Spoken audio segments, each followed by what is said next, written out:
Shannon es conocido como el padre de la teoría de la información matemática. A lo largo de los años, sus tesis y esquema dejaron huella en el mundo de la lingüística. Pero, ¿sirvió en verdad su esquema para representar la comunicación humana? En este video te presentamos... Inconsistencias en el esquema de Shannon. Pero, ¿quién fue Shannon?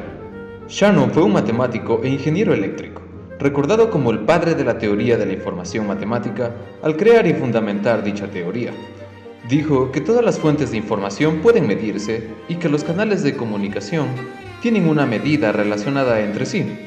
Propuso también que la problemática dentro de la comunicación se basa en la traducción de códigos y sus efectos, lo que produce la creación de signos, símbolos y señas. Tiempo después, el sociólogo Warren Weaver redactó un ensayo para redactar las bondades de este esquema, publicado en julio de 1949.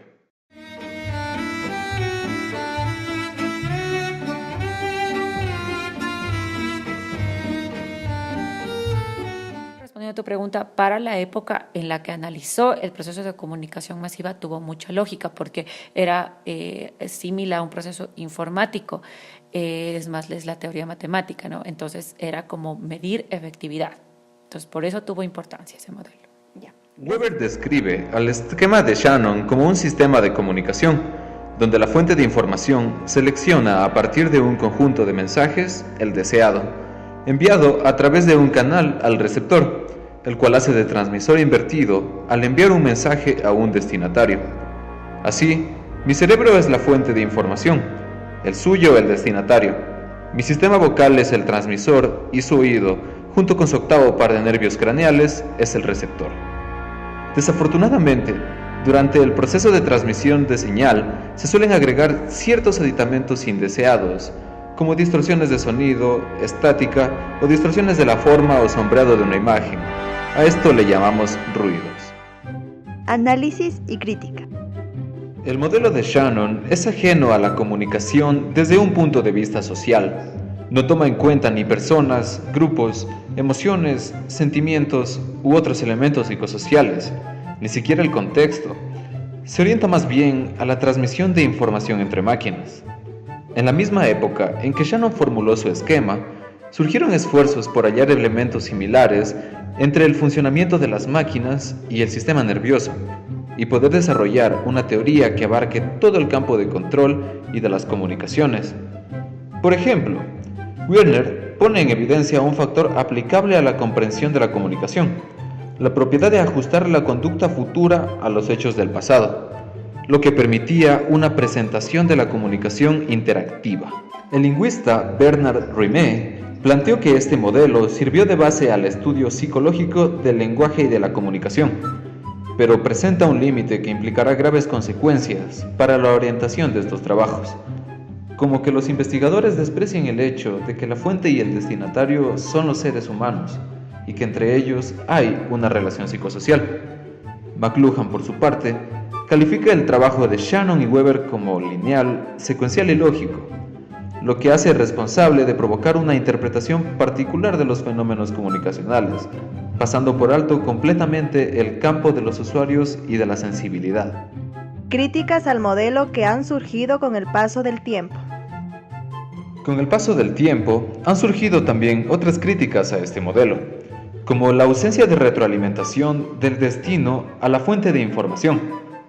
También, esta teoría es incapaz de darse cuenta de que el mensaje emitido y recibido no son lo mismo, sino que intervienen factores que hacen que esto no sea así, como la codificación y decodificación del mensaje.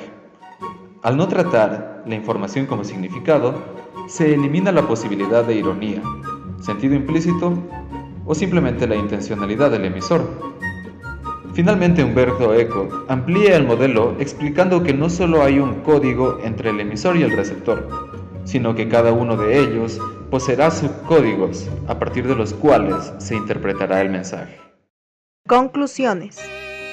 Así concluimos que el esquema planteado por Shannon y explicado por Weber no representa la comunicación tal y como es, únicamente transmisión de información.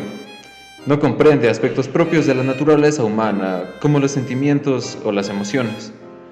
Pero no dejamos de reconocer el hecho de que este modelo fue por décadas una poderosa influencia para entendidos y quienes se ocupan de la comunicación.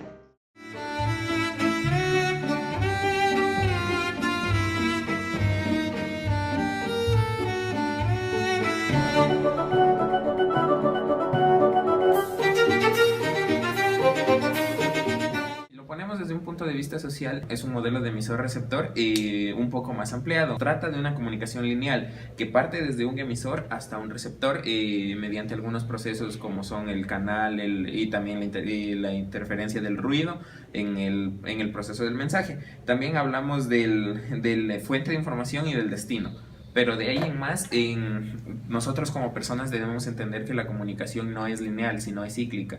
Nosotros tenemos que comprender que dentro de la comunicación existe también la retroalimentación, que es la capacidad del receptor de emitir también su opinión y poder hacer fluir más la información para una mejor captancia. Entonces, si nosotros nos damos cuenta del modelo de Shannon, vemos que como lo he explicado ya, es lineal, no representa totalmente a la comunicación social, humana, sino más bien a una comunicación de robótica o formal, y que nos da una idea, la plantea a un receptor, o sea, un emisor transmite una idea a un receptor y ahí muere.